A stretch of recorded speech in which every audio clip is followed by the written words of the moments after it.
গামছাটা দিয়ে ধরো, গামছা দিয়ে ধরো, পিছলে বেশি, গামছাটা আরো পিছলে বেশি না, তুমি গামছা দিয়ে।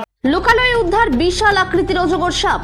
এদিকে লোকালয়ে অজগর সাপ উদ্ধারের ঘটনাকে কেন্দ্র করে বেশ চাঞ্চল্য ছড়িয়ে পড়ে এলাকায়। এদিন অজগর উদ্ধারের ঘটনাটি ঘটে মাথাভাঙ্গা 1 নম্বর ব্লকের পচাগড় গ্রাম পঞ্চায়েতের পূর্ব 22গুড়ি এলাকায়। জানা গেছে, এক গৃহবধূর বাড়ির পাশে গরু বাঁধার জন্য গিয়েছিলেন, আর তখনই তার নজরে আসে অজগর সাপটি।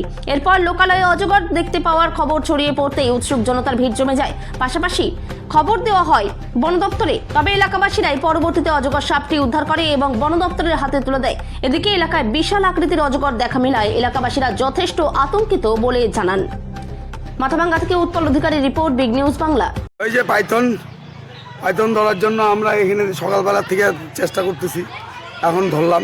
জঙ্গলে ঢুকছিল তো, জঙ্গলগুলোকে পরিষ্কার করলাম, পরিষ্কার করে তারপরে ধরলাম। কয়টা পাইথন? একটাই দেখা গেছে। হ্যাঁ, একটাই দেখা গেছিল, আপাতত একটাই পাওয়া গেছে। আছে এলাকায় অনেক কটা, হ্যাঁ আরো অনেক কটা আছে। কতটা আতঙ্কে ছিল এলাকা? হলে এলাকা প্রচন্ড আতঙ্ক, এলাকায় প্রচন্ড আতঙ্ক। বাচ্চারা তো সহজে বাইরে না রাস্তায়। বন দপ্তরকে খবর দেওয়া হয়েছিল, বন দপ্তর লোক আসে নাই এখনো। আপনারাই ধরলেন? আমরা নিজেরাই ধরলাম। আচ্ছা, কি নাম আপনার? আমার নাম মনোরঞ্জন দে। আর এই জায়গাটার নাম? এই জায়গাটার নাম পূর্ব 22গুড়ি।